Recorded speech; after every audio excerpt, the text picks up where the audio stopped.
ప్రకృతి ఒడిలో ఎన్నో రహస్యాలు, మరెన్నో అద్భుతాలు. కొన్ని మనసుకు తెలుస్తాయి, మరికొన్ని శిలల చాటున కొండల నడుమ దాగి ఉంటాయి. అలాంటి ఒక అద్భుతమే ఇప్పుడు పర్యాటకులను మంత్రముగ్ధులను చేస్తుంది. రత్నాలసీమ, రాయలసీమ అనగానే ఫ్యాక్షన్ గొడవలు, రాజకీయాలు, ఘాటికించే మసాలా వంటకాలు ఇవే గుర్తుకు వస్తాయి. కానీ రాయలసీమలో ఉండే పర్యాటక ప్రదేశాలు చూస్తే కళ్ళు మాత్రం బయర్లు కమ్ముతాయి. అంతే. ఇక ముఖ్యంగా ఉమ్మడి కర్నూలు జిల్లాలో ఉండే పర్యాటక ప్రదేశాలకు ఒక ప్రత్యేకత ఉంది.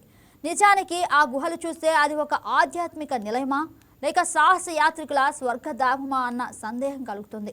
నంద్యాల జిల్లా ప్యాపిలి మండలం బోయినవానిపల్లి సమీపంలో ఎత్తైన కొండలు ఆకాశాన్ని తాకుతున్నాయా అన్నట్లుగా ఉండే కొండలపై ఒక రహస్య సొరంగ మార్గం దాగి ఉంది.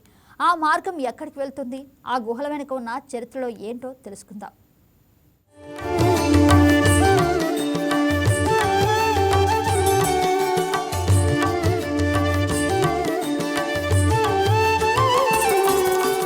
రామాయణ మహాభారతాన్ని రచించినటువంటి వాల్మీకి మహర్షి నడయాడిన నేల ప్రస్తుతం పర్యాటకులను ఎంతగానో ఆకట్టుకుంటుంది.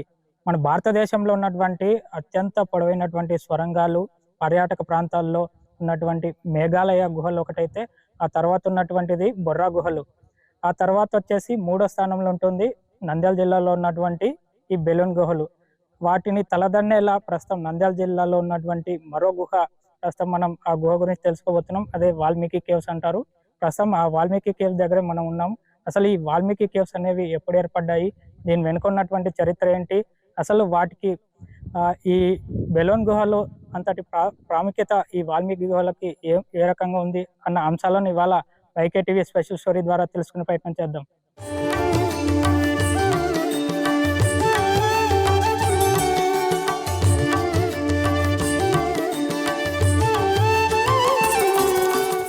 ఒకవైపు ఆధ్యాత్మిక కేంద్రంగాను, మరోవైపు పర్యాటక కేంద్రంగాను పర్యాటకులను ఆకట్టుకునేలా అద్భుతమైన ఆలయ కట్టడాలు, రాజులు పరిపాలించిన ప్రాంతాలు, ఇలా చెప్పుకుంటూ పోతే ఎన్నో అద్భుతమైన ప్రదేశాలు మన దేశంలో ఉన్నాయి.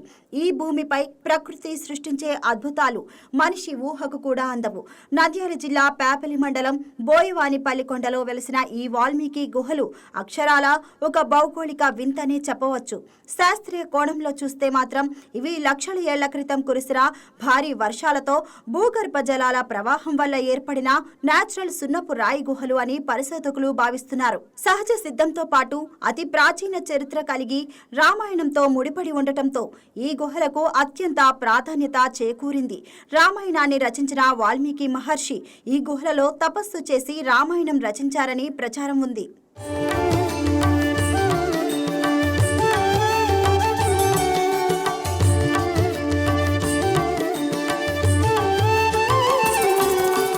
నీటి ప్రవాహం రాళ్లను కోతకు గురి చేయడం వల్ల కొండ గర్భంలో భారీ సొరంగాలు ఏర్పడతాయని శాస్త్రవేత్తలు అంటున్నారు. భారతదేశంలో ప్రసిద్ధిగాంచిన అజంతా ఎల్లోరా గుహలు మనుషులు చెక్కిన శిల్పకళా చాతుర్యానికి నిదర్శనమైతే, ఈ వాల్మీకి గుహలు మాత్రం పూర్తిగా ప్రకృతి సిద్ధమైనవి. నంద్యాల జిల్లాలోని ప్రసిద్ధ బెలూన్ గుహల తరహాలోనే ఇవి కూడా భూమి లోపలికి విస్తరించి ఉన్నాయి. ప్రాథమిక అంచనాల ప్రకారం ఈ సొరంగ మార్గం కొండ గర్భంలో సుమారు 2 నుంచి 3 కిలోమీటర్ల మేర వ్యాపించి ఉందని స్థానికులు చెబుతుంటారు.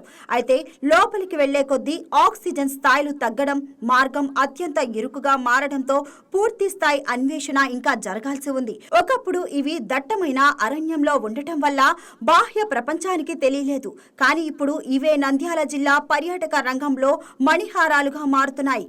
నిజంగా ఈ వాల్మీకి గుహలు సందర్శించిన వారికి మాత్రం ఆశ్చర్యకరమైనటువంటి అన్ని శిలాకృతులు మాత్రం నిజంగా అబ్బురపరుస్తాయి. ఏదైతే వాల్మీకి గుహల్లో లోపలికి వెళ్లే కొద్ది కూడా అణువు ఉన్నటువంటి అద్భుతమైన సహజ సిద్ధంగా ఏర్పడినటువంటి శిలాకృతులు అబ్బురపరుస్తాయి.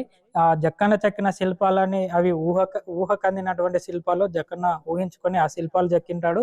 కాకపోతే ఇక్కడ మాత్రం మనం చూసుకుంటే ఈ వాల్మీకి గుహలు భూమి అంతర్భాగంలో ఉన్నటువంటి సహజ సిద్ధంగా ఏర్పడినటువంటి ఈ శిలాకృతులు చూసుకుంటే మాత్రం ప్రకృతి సహజ సిద్ధంగా ప్రసాదించినటువంటి శిలాకృతులు అని చెప్పుకోవచ్చు.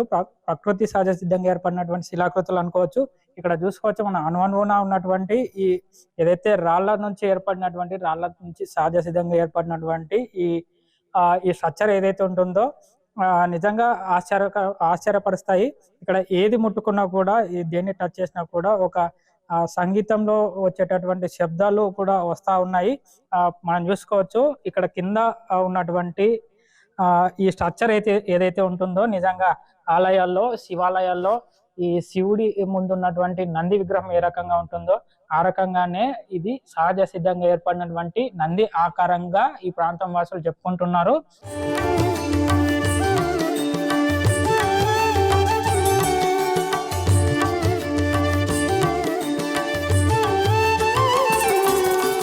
ప్రకృతి ఒడిలో దాగి ఉన్న అంతు చిక్కని రహస్యం, ఆధ్యాత్మికతకు, చారిత్రక వైభవానికి సజీవ సాక్ష్యం ఈ వాల్మీకి గుహలు. ఈ అద్భుతమైన గుహల వెనుక ఉన్న చారిత్రక వాస్తవాలను పరిశీలిస్తే ఆసక్తికరమైన విషయాలు వెలుగులోకి వస్తాయి. ముఖ్యంగా పురావస్తు శాస్త్రవేత్త రాబర్ట్ బ్రూస్ ఫుడ్ ఈ ప్రాంతంలో విస్తృతమైన పరిశోధనలు చేశారు. 1880లో ఆయన ఈ గుహలను సందర్శించి ఇక్కడి భౌగోళిక నిర్మాణంపై లోతైన అధ్యయనం నిర్వహించారు. సుమారు 7 ఏడాది కాలం పాటు సాగిన ఈ పరిశోధనల్లో ఇవి కేవలం ప్రకృతి సిద్ధమైన గుహలే కాకుండా ఆది మానవుల ఆవాస కేంద్రాలుగా ఉండేవని ఆయన గుర్తించారు. 1884వ సంవత్సరంలో ఈ గుహల ఉనికి అధికారికంగా వెలుగులోకి వచ్చింది. అప్పట్లో ఇక్కడి రాతి ఆకృతులు, గుహ లోపల ఉండే శీతల వాతావరణంపై ఆయన చేసిన నివేదికలు పురావస్తు శాఖను ఆశ్చర్యపరిచాయి. 100 ఏళ్ల నుంచి స్థానికులకు మాత్రమే పరిమితమైన ఈ ఆధ్యాత్మిక క్షేత్రం రాబర్ట్ బ్రూస్ ఫుడ్ పరిశోధనల తర్వాతే ప్రపంచానికి పరిచయమైంది. 2002లో బాగా కొద్దిగా మన విలేజ్ టీచర్స్ వాళ్ళంతా ద్వారా ఈనాడు పేపర్తో బాగా పబ్లిసిటీ అయ్యి డెవలప్మెంట్ చేయాలి గవర్నమెంట్ అనేది చెప్పి చేసినారు. లాస్ట్కి అట్లా చేసుకుంటే మామూలుగా శివరాత్రికి అట్లా పూజలు స్థానికులు వచ్చి చేస్తున్నారు. దీంట్లో వాల్మీకి మహర్షి కిష్కింధకాండ భాగంలో రచించినారని అని చెప్తారు. ఇక్కడ మునులు తపస్సుకి కింద ప్లేస్లో అండర్ ప్లేస్ బాగా వెడల్పుగా ఉంది. అక్కడ వచ్చేసి మునులు ఋషులు తపస్సు చేసి సమావేశం అవుతున్నారు కానీ అట్లా అనవాళ్ళు చెప్తుంటారు.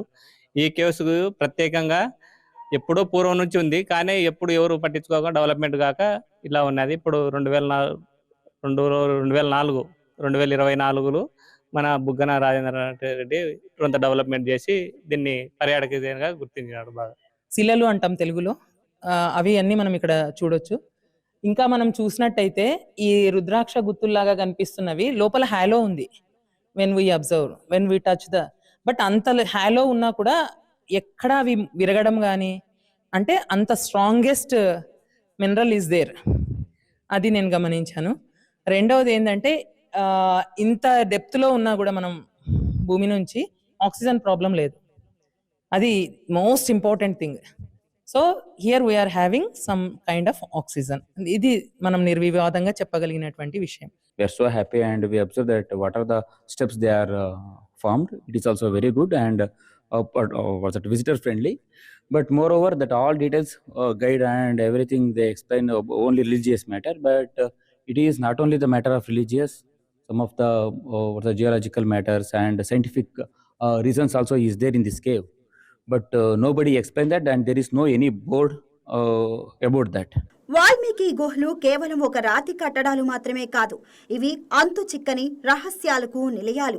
ఈ గుహల్లో అత్యంత ఆశ్చర్యపరిచే అంశం ఏంటంటే బయట భానుడి బగబగలు మండుతున్న గుహ లోపలికి అడుగు పెట్టగానే ఏసీని మించిన చల్లదనం మనల్ని పలకరిస్తుంది.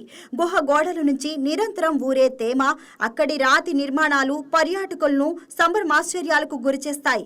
నేడు మన కళ్ల ముందు కనిపిస్తున్న ఈ అద్భుతం ప్రకృతి సృష్టించిన మ్యాజిక్ మాత్రమే కాదు, వేల ఏళ్ల మానవ పరిణామ క్రమానికి నిశ్శబ్ద సాక్షిగా నిలుస్తుంది. భారతదేశంలోని ఇతర గుహలతో పోలిస్తే వాల్మీకి గుహలకు ఉన్న అతిపెద్ద ప్రత్యేకత ఈ గుహల యొక్క ఆధ్యాత్మిక నేపథ్యం. వాల్మీకి మహర్షి ఇక్కడ తపస్సు చేశారనడానికి సాక్ష్యంగా గుహ లోపల ఆయన విగ్రహం మరియు ప్రాచీన ఆనవాళ్లు కనిపిస్తాయి. సాధారణంగా గుహలు మైదాన ప్రాంతాల్లో లేదా కొండ దిగువన ఉంటాయి, కానీ ఇవి మాత్రం కొండ పైభాగంలో ఉండటం విశేషం. సొరంగ మార్గంలో వెళ్తున్నప్పుడు కొన్ని చోట్ల రాళ్లు వివిధ ఆకృతుల్లో, అంటే సింహం, శివలింగం ఆకారంలో కనిపిస్తూ ప్రకృతి వైవిధ్యాన్ని చాటి చెబుతాయి. ఆధునిక యుగంలో కూడా ప్రకృతి తన ఒడిలో ఇంతటి అద్భుతాన్ని ఎలా దాచుకుందో అర్థం చేసుకోవాలంటే ఈ వాల్మీకి గుహలను తప్పక దర్శించాల్సిందే.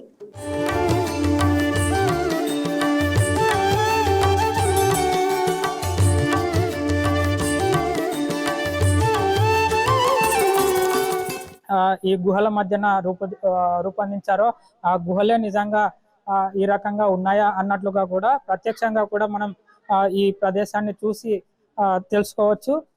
ఇవి ఏదైతే భూమి లోపల భాగంలో నిజంగా రాళ్ళు, మట్టి ఇవన్నీ కూడా ఈ రకంగా ఉంటాయా అన్నదానికి నిదర్శనంగా మనం దీన్ని చూపిస్తా ఉన్నాం.